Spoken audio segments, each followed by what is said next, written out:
Irmãos, a partir do domingo que vem, a gente vai começar uma nova série de mensagens aqui na igreja, tratando do Sermão do Monte. O Sermão do Monte está lá no Evangelho de Mateus, nos capítulos 5 a 7. É interessante se você já quiser ir lendo devagarzinho em casa e estudando o Sermão do Monte. Você está convidado a fazer isso. Enquanto a gente vai conversando aqui, você já leu, você já estudou, e a gente com certeza vai construindo de uma forma ainda melhor. Mas eu lhe convido a abrir a Bíblia hoje, lá em 1 Samuel.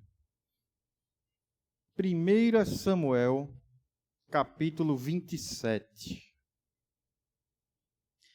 1 Samuel 27, nós vamos ler dos versículos 1 até o versículo 12, ou seja, o capítulo inteiro.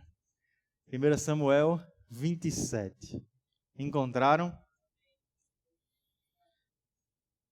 Perguntaram a página. Eu disse que eu não ia mais fazer, eu disse a mim mesmo, não vou mais fazer aquela piadinha da página, mas perguntaram a página 282. 1 Samuel 27. Encontraram? Leiamos. Davi, contudo, pensou: algum dia serei morto por Saul. É melhor fugir para a terra dos filisteus. Então Saul desistirá de procurar-me por todo Israel, e escaparei dele. Assim Davi e os 600 homens que estavam com ele foram até Aquis, filho de Moaque, rei de Gate. Davi e seus soldados se estabeleceram em Gate, acolhidos por Aquis. Cada homem levou sua família, e Davi suas duas mulheres, Ainoã de Jezreel e Abigail, que fora mulher de Nabal de Carmelo. Quando contaram a Saul que Davi havia fugido para Gate, ele parou de persegui-lo. Então Davi disse a Aquis: se conto com a tua simpatia, dá-me um lugar numa das cidades dessa terra onde eu possa viver, para que este teu servo, porque este teu servo viveria contigo na cidade real. Naquele dia Aquis deu-lhe Ziclag. Por isso Ziclag pertence aos reis de Judá até hoje. Davi morou em território filisteu durante 1 ano e 4 meses. Ele e seus soldados atacavam os Gesuritas, os Gersitas e os Amalequitas, povos que desde os tempos antigos habitavam a terra que se estende de Sur até o Egito. Quando Davi atacava a região, não poupava homens nem mulheres, e tomava ovelhas, bois, jumentos, camelos e roupas. Depois retornava até o príncipe Aquis. Quando Aquis perguntava: quem você atacou hoje? Davi respondia: o Neguebe de Judá, ou o Neguebe de Jerameel, ou o Neguebe dos queneus.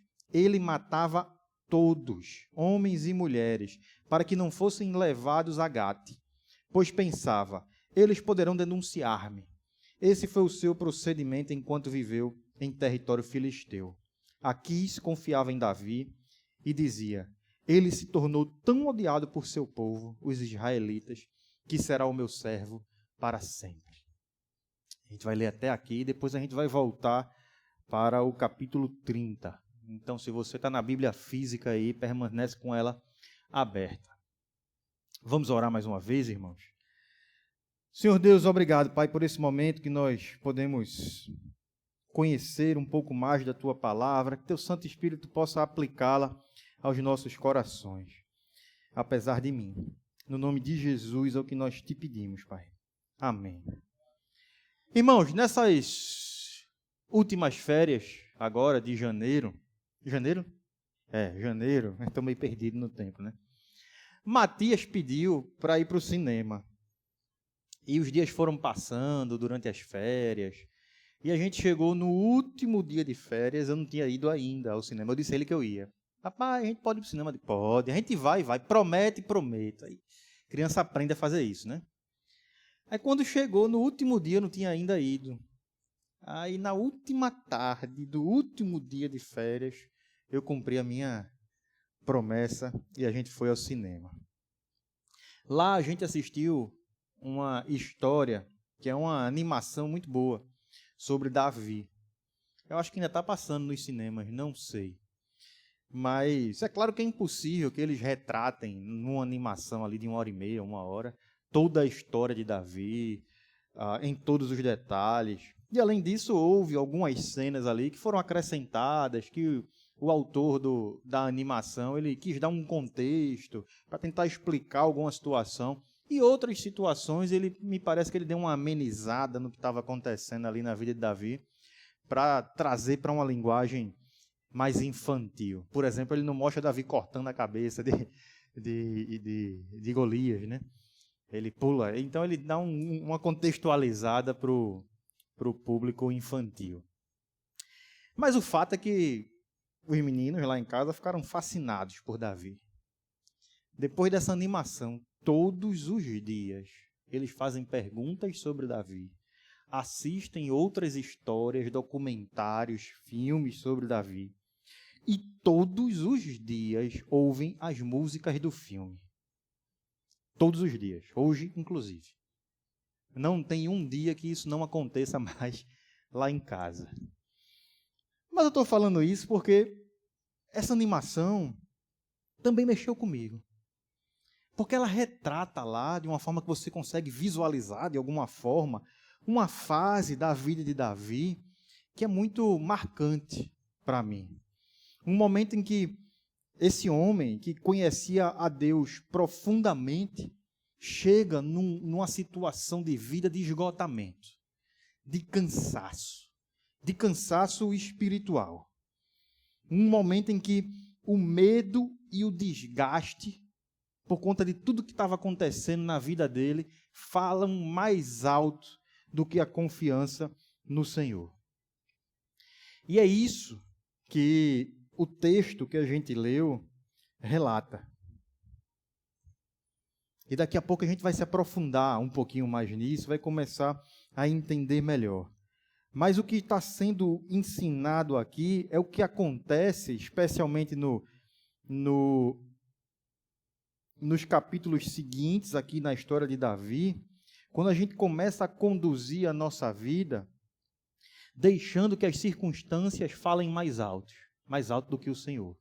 Quando a gente começa a conduzir a nossa vida sem se lembrar do Senhor, sem conversar com o Senhor, sem entender os porquês do que está acontecendo e por causa disso a gente se esquecer do Senhor e somente ouvir o próprio coração.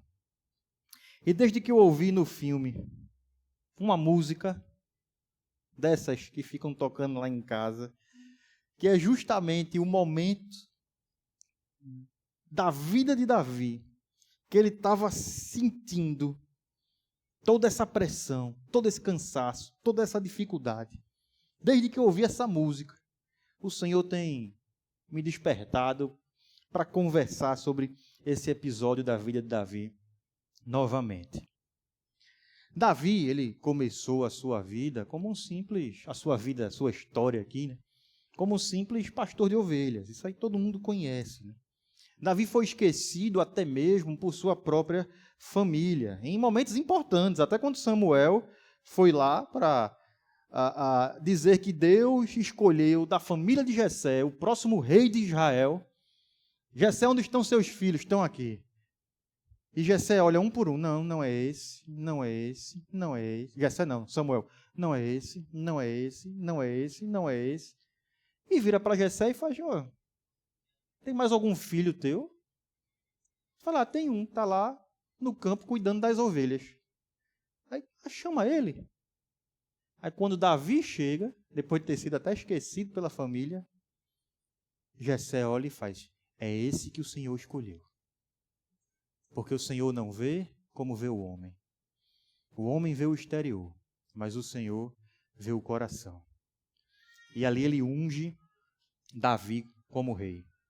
Davi ainda não tinha assumido o trono. E a gente vai voltar para isso aqui. Mas Deus escolheu Davi para ser o maior rei da história de Israel. E os feitos de Davi ecoam pelo mundo até hoje. Veja que em 2026, no Rosarinho, lá em casa todos os dias se ouve música sobre Davi. E hoje estamos nós aqui também comentando sobre sua vida. Porém, Davi, ele não foi um homem perfeito. Deus escolheu ele, porque Deus enxergou o coração dele. Mas Davi foi um homem que caiu em pecados, que tomou decisões erradas, profundamente erradas. Inclusive hoje, quando eu estava me arrumando para vir para a igreja, Melissa estava assistindo um seriado sobre Davi. E quando eu estava na porta de casa saindo, ela virou para mim e fez: papai, Davi caiu em pecado. Aí eu disse: filha, caiu. E não deu tempo de conversar ainda sobre tudo isso. Mas esse era Davi. Porém, no final das contas, apesar dos altos e baixos, Davi conhecia a Deus. Davi sabia que seu refúgio estava em Deus. Davi sabia que em Deus havia perdão, havia direção. E no fim, ele sempre voltava quebrantado ao Senhor.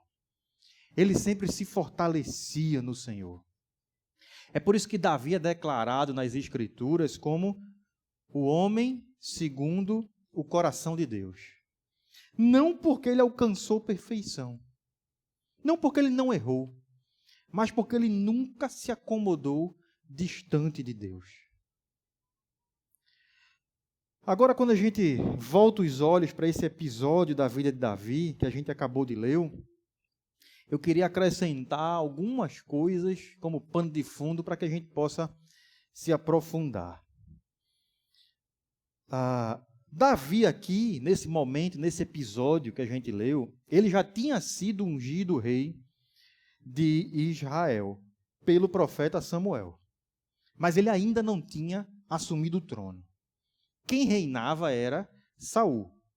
E Saul já tinha percebido que Davi seria o próximo rei. Saul já sabia. E o filho de Saul também, Jonatas, já tinha reconhecido isso, já tinha até declarado isso. Então o que está acontecendo aqui é que Saul estava perseguindo Davi. Saul estava tentando matar Davi. E Davi estava fugindo, Davi estava se escondendo.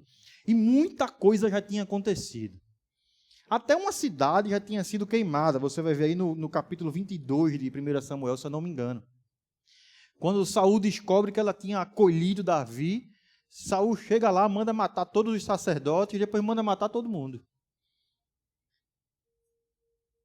E Davi já tinha escapado dessa perseguição por um triz várias vezes. E no meio dessa confusão toda, dessa perseguição, de viver como um fugitivo, Davi já tinha tido a oportunidade de matar Saul 2 vezes. Mas ele não fez isso. Ele não matou, porque ele entendeu que não era a vontade de Deus. Ele não ia executar aquele juízo contra Saul se Deus não tivesse lhe declarado claramente isso. Mesmo Davi sabendo que aquele ato lhe livraria da dificuldade, em tese, do risco de Saul estar lhe perseguindo, da opressão, resolveria a situação. E quando a gente está falando toda essa situação de perseguição, eu quero que você entenda que é uma perseguição intensa. A gente está falando do rei. Não é simplesmente de uma pessoa perseguindo outra. É o rei. Então tem todo um poderio bélico, político, um exército, armas, cavalos, pessoas, não é só uma, contra um rapaz que já tinha reunido alguns homens para estar com ele também. Mas Davi está sendo caçado, e caçado como um animal, por um rei e seu exército. E já havia anos. Uma perseguição injusta, cruel, exaustiva. Ele vivia se escondendo. Vivia procurando refúgio. E vivia enfrentando inimigos por todos os lados, o tempo inteiro. Sem saber o que é que iria acontecer. Esse é o Davi que a gente encontra aqui no capítulo que nós lemos, no capítulo 27. Um homem que confiava em Deus, que viu Deus se apresentar a ele, recebeu promessas de Deus, mas não via aquilo se cumprir. Parece que Deus se apresentou e depois lhe deixou. E ele não consegue entender. Ele não consegue ver Deus em meio a tudo isso. E ele sente a injustiça, mas não vê saída. Ele sente a dor, mas não consegue sentir Deus. Na sua mente, simplesmente não era para ser assim. Não faz sentido. Ainda que ele saiba e creia em verdades sobre Deus, ainda que seus familiares e amigos, os homens que estavam com ele, cresçam em verdades sobre Deus, as coisas estão acontecendo de uma forma que simplesmente não era para ser assim na sua cabeça. Ele não entende. Não faz sentido. Inclusive, a música que mexeu comigo foi essa aqui. Eu queria que você prestasse atenção na letra.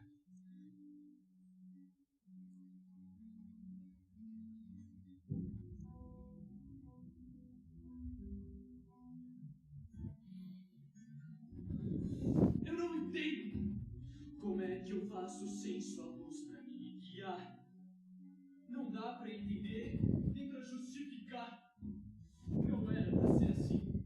Eu não mereço assim. Estão me caçando como um animal. Sou inocente, perdido se eu for, mas eu morro se eu ficar. Não importa o caminho, sei que vão me derrubar. Eu não tenho esperança sem a sua segurança.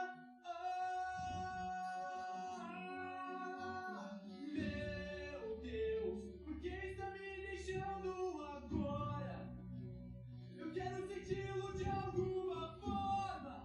Vou fugindo da sombra da morte, de volta ao deserto. Por que, Deus? Porque o Senhor me abandonou, nos trouxe e depois me deixou. Eu tento seguir meu caminho, mas por que, Deus?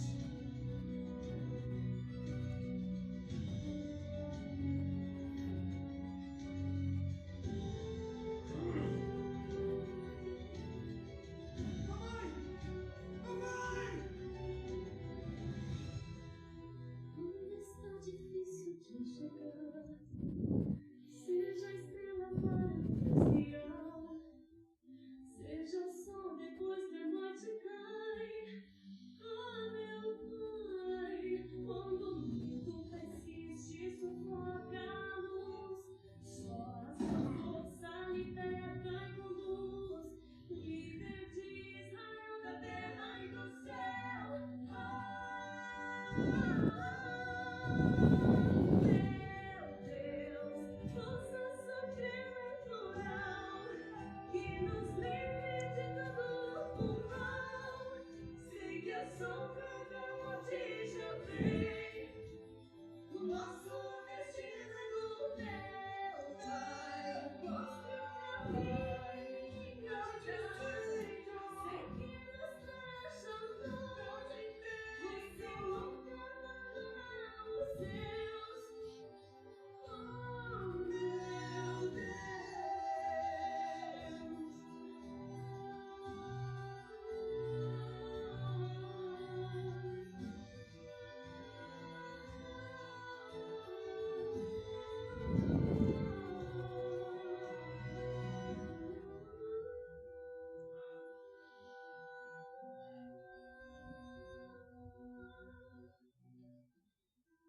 Você está aí? Eu senti descer.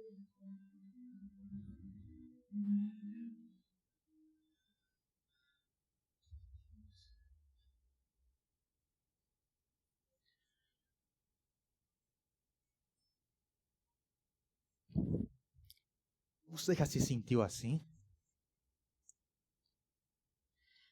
talvez com essa pergunta: por que Deus? Até tem gente ao seu redor lhe lembrando da presença de Deus, da esperança em Deus. Você sabe que Ele é a sua luz, que Ele é o seu caminho, mas você está angustiado e cansado demais para perceber tudo isso. Davi está assim. E chegou um momento que ele cansou. E aqui tem algo que me chama muito a atenção. Davi, o homem segundo o coração de Deus, quando chegou no momento da exaustão, da dor profunda, do abatimento, da desesperança, não consultou mais a Deus e seguiu o seu próprio coração. No capítulo que nós lemos, nós vemos Davi fazendo muitos planos para se livrar de Saul, para acabar com a perseguição. Mas a gente não vê um único momento de Davi conversando com Deus, de Davi buscando a Deus, de Davi perguntando a vontade de Deus. Isso chama muito a atenção porque Davi, em outros momentos da vida, ele fez isso. Quando ele estava com medo, quando ele estava oprimido, quando ele estava cansado, ele levava seu coração para Deus. O Salmo 56, por exemplo, foi escrito por Davi quando ele estava cercado pelos filisteus. E ele diz lá: mas quando eu estiver com medo, confiarei em ti, em Deus, cuja palavra eu louvo. Em Deus eu confio e não temerei. Então note que o problema que nós temos aqui não é o medo de Davi. O problema não era sentir a pressão, a perseguição, o cansaço. O problema é que nesse momento da vida de Davi aqui, ele não leva o seu medo para Deus. Davi chega num momento de vida que ele começa a conversar somente consigo mesmo. Somente a fazer seus próprios planos. E eu percebo que existe um grande perigo para nossas vidas quando nós cansamos, quando cansamos sem Deus, quando nos abatemos, quando o medo se alia ao cansaço e toma conta da nossa mente e mancha a nossa visão, abala a nossa fé, muda a nossa forma de enxergar. Há determinados momentos que nós vivemos sim circunstâncias que são avassaladoras, que nos surpreendem, chegam de repente e nos intimidam, e são persistentes, e tiram nossa paz, e a gente não sabe mais o que fazer. E a gente espera, mas não vê nada. E aí a gente começa a deixar que as circunstâncias falem mais alto aos nossos corações do que a voz de Deus. E a gente para de conversar com Deus. E a gente faz feito Davi naquele momento. A gente começa a conversar somente com nós mesmos. A gente se esquece de Deus e termina guiado somente pelo próprio coração. A gente busca segurança e resposta somente naquilo que a gente pode ver, que a gente pode sentir, que a gente pode tocar, que a gente pode compreender. Ao invés da gente declarar que a gente confia nele, mesmo com medo, mesmo cansado, que a gente confia nos seus planos, na sua vontade. Mas, meus irmãos, isso se aprofunda. A gente olha aqui no capítulo 27, tudo isso acontecer de que forma? Davi já não sabe mais o que fazer. Está se sentindo assim, injustiçado. Não consegue enxergar, não consegue ver, não consegue compreender, não consegue sentir. E ele tem uma ideia. Saul está me caçando. Eu vou morrer. Ou seja, já deixou de confiar na promessa de Deus. Já deixou de ouvir Deus. Samuel tinha ungido ele para ser rei. Ele já não acredita mais nisso. O cansaço já suplantou essa verdade na mente dele. E ele começa a conversar consigo mesmo e diz: eu vou morrer. Saul vai terminar me pegando. O que é que eu vou fazer? Vou me aliar ao inimigo de Israel. Quem sabe assim Saul para de me perseguir. Eu não aguento mais. Eu vou morrer se eu continuar fugindo. Eu tenho que escapar. Eu vou me infiltrar lá e Saul vai desistir de me procurar. E é por isso que ele vai procurar os filisteus. É um pensamento lógico. É um pensamento estratégico. Humanamente falando, faz sentido. Não era loucura. Ele está vendo que ele vai ser protegido pelo inimigo de Israel, que tinha um forte poderio militar. Saul não vai mais ter a vantagem de usar o exército contra um homem. Mas agora, se quisesse pegar Davi, ia ter que entrar no território inimigo, travar uma guerra, derrotar os filisteus para pegar Davi. Os filisteus eram um grupo de cidades-estado. Eles se uniam em termos militares e eram, portanto, poderosos. Saul jamais ia entrar naquela região simplesmente para pegar Davi. Saul vai achar que Davi traiu o povo, desistiu, abandonou, e agora é um assunto resolvido. E é isso que Davi faz. Vai lá procurar Aquis, rei de Gate, e fica entre os filisteus por 1 ano e 4 meses. Nesse período que Davi está lá, ele invade cidades, ele ataca cidades. Ele atacava os amalequitas, por exemplo, mas ele ia lá, que era inimigo em comum dos filisteus e de Israel. Ele ia lá, atacava, por exemplo, os amalequitas, matava todo mundo, homens e mulheres, trazia o despojo de guerra para Aquis, entregava a Aquis e dizia que tinha lutado contra Israel. Foi isso que a gente leu aqui. É isso que Davi está fazendo aqui. E aí ele ia ganhando a confiança de Aquis. E parece que o plano de Davi vai dando certo. As coisas vão fluindo. Saul realmente acha que ele traiu o povo e para de persegui-lo. E Aquis pensa a mesma coisa. Que Davi desistiu lá de Israel e agora é um deles. E acolhe Davi. Aquis dá até uma cidade para Davi, para que Davi governe lá entre eles. Um porto seguro para Davi. Parece que Davi agora vai viver um tempo de paz, protegido por Aquis, livre de Saul, governando uma cidade, depois de muitos anos de perseguição, cansaço, dúvida, espera, opressão, incerteza. Mas Davi estava enganado. Aquilo que parecia segurança, na verdade era um afastamento de Deus.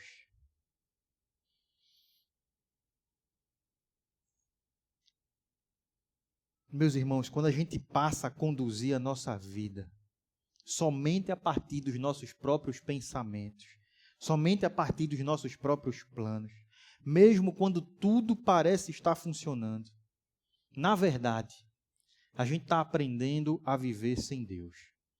A gente está trocando Deus pelas soluções que nós mesmos criamos, aparentemente seguras, mas que não são assim.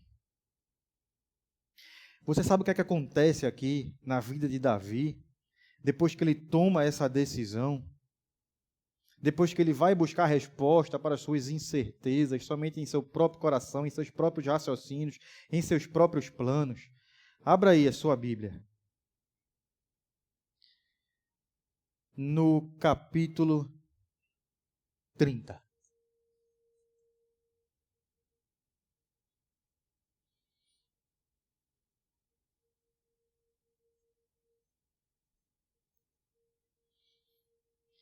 Davi, ele foi ganhando a confiança de Aquis. E chegou uma hora que os filisteus vão se reunir para atacar Israel. E nisso Aquis chama Davi. Davi agora está numa cilada. E agora não tenho mais como enganar. Vê como essa vida de autossuficiência foi conduzindo ele para um ponto em que ele de fato trairia o próprio povo. Mas os outros príncipes viram para Aquis e fazem, esse aí não é aquele lá que cantam, Saul matou 1000, mas Davi matou 10.000. O que é que ele está fazendo aqui no meio? E Aquis diz, não, ele agora é nosso, se preocupe, não, resumindo, ele agora é nosso, não se preocupe não, ele está com a gente. Faz, não, a gente não confia nele não. Manda ele de volta. Aí Aquis vira para Davi e explica, e diz, olha, pegue seus homens e volte, porque os outros não estão confiando aqui em você. Davi volta para sua cidade, dorme, e no dia seguinte vai para sua cidade, Ziclag. O que é que acontece nesse meio tempo? Veja aí, capítulo 30, versículo 3. Ao chegarem a Ziclag, Davi e seus soldados encontraram a cidade destruída pelo fogo e viram que suas mulheres, seus filhos e suas filhas tinham sido levados como prisioneiros. Então Davi e seus soldados choraram em alta voz, até não terem mais forças. As 2 mulheres de Davi também tinham sido levadas, Ainoã de Jezreel e Abigail de Carmelo, que fora mulher de Nabal.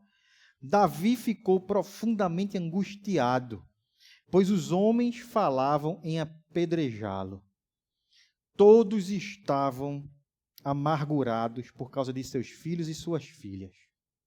Davi, porém, fortaleceu-se no Senhor, o seu Deus. Então Davi disse ao sacerdote Abiatar, filho de Aimeleque, traga-me o colete sacerdotal. Abiatar trouxe a Davi e ele perguntou ao Senhor. Agora Davi perguntou ao Senhor, o que fazer? Devo perseguir esse bando de invasores? Irei alcançá-los? E o Senhor respondeu, persiga-os. É certo que você os alcançará e conseguirá libertar os prisioneiros. A gente vai ler até aqui. E Davi persegue aqueles homens e Deus age na história para que ele resgate a família sua e daquelas pessoas. Mas, irmãos, parece que cedo ou tarde, aquele porto seguro, fora do Senhor, não era tão seguro assim. Levou Davi ao fundo do poço. Levou Davi à destruição. E assim vai ser com a gente. Se a gente deixar que os nossos corações inquietos, cansados, falem mais alto do que Deus.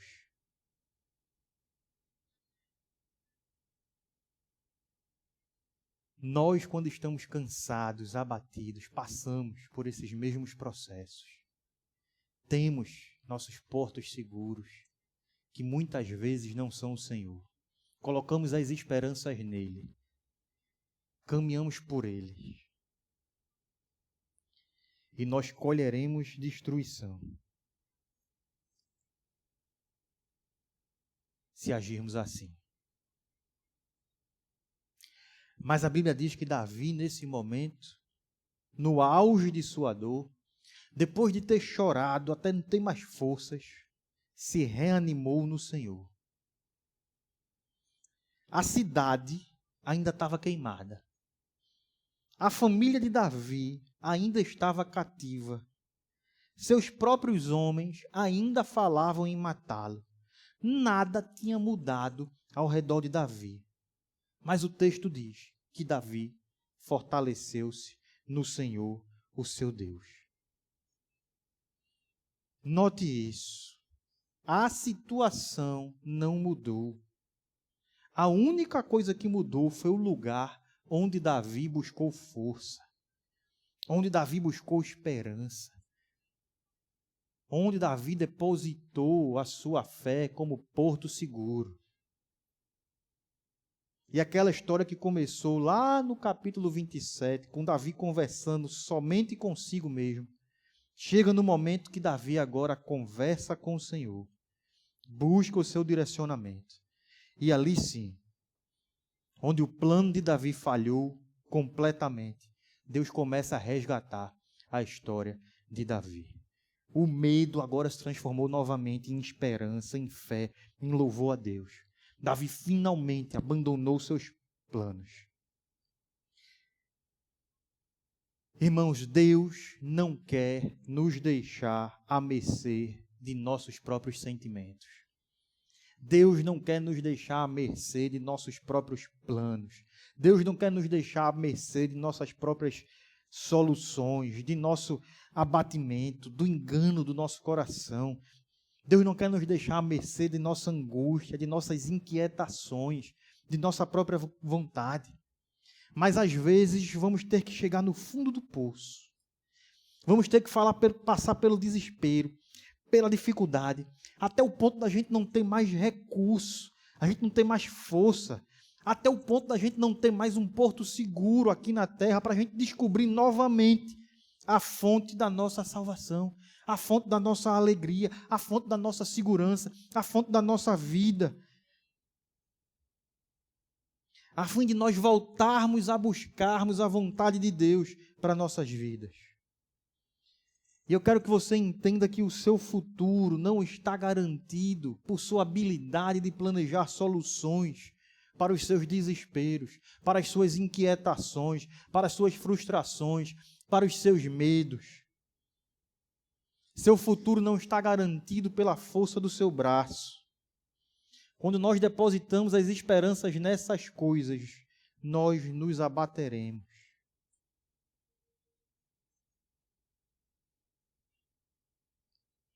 O nosso desespero vai clamar contra nós, dizendo que a gente não busca a Deus e que a gente está buscando só o nosso próprio caminho, os nossos planos, nossos enganos. Isso às vezes acontece de forma muito sutil, meus irmãos. Você pode olhar, mas o que é que eu tenho a ver com isso? Será que você não tem um porto seguro aqui na terra? Que você está substituindo por Deus? Já parou para pensar nisso? O que é que traz paz ao seu coração? Que você não está encontrando em Deus e está buscando nessas outras coisas. Quando você olha para o futuro dos seus filhos, qual é o porto seguro para a vida deles que você está imaginando? É ele passar num concurso?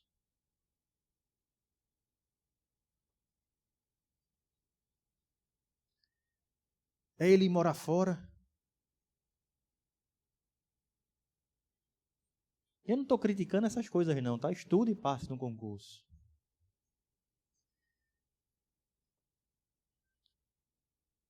Mas sua esperança está nisso? A segurança da sua vida, da vida dos seus filhos, está nisso? Será que a gente não está confiando somente em nós mesmos? Que a gente está deixando de ouvir a voz de Deus, o plano de Deus, a vontade de Deus, e a gente está tentando resolver da nossa forma, como Davi fez aqui? Se a gente está seguindo os mesmos passos de Davi aqui, é muito provável que a gente colha as mesmas consequências, de alguma forma. Então, meus irmãos, se você tem buscado esperança, conforto, segurança em outras coisas, esse é o momento que você precisa se reanimar no Senhor. Se sentir seguro, se sentir feliz, se sentir protegido, porque você está buscando a vontade dEle. Você não está entregue às incertezas. Você não está entregue às decisões de outras pessoas. Você não está entregue a que seus planos deem certo, aquilo que você planeja funcione. Está na hora de você restabelecer a sua fé naquele que está no trono do universo, que garante a sua existência e que sabe o que é melhor para você e que está lhe guiando em meio a todos os processos da vida que está acontecendo na sua história. Abandone seus próprios planos. Busque a vontade dele. E a banda pode vir subindo.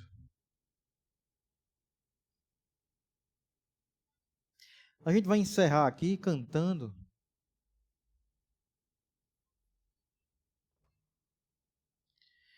uma música que diz que nós precisamos de Deus. Uma música que todo mundo conhece. E eu queria que você cantasse de fato do fundo do seu coração. Assim como Davi, ele precisou voltar o coração dele para Deus, a gente precisa reconhecer isso de forma muito simples. Nós precisamos de Deus. Nós não precisamos de outras coisas para garantir quem nós somos ou o nosso futuro. Talvez as lutas que você tem passado tenham tentado lhe afastar dele. E tem trazido frieza para a sua vida, para o seu coração. Tem lhe cegado. Talvez você esteja vivendo processos, como Davi viveu, de chegar num ponto que está cansado, que não aguenta mais, e não sabe por quê. Mas nessa hora, se reanime no Senhor. Descanse nele. Confie nele. Declare que você precisa dele, que não pode viver sem ele, que não vale a pena viver sem ele. Vamos ficar de pé e vamos cantar?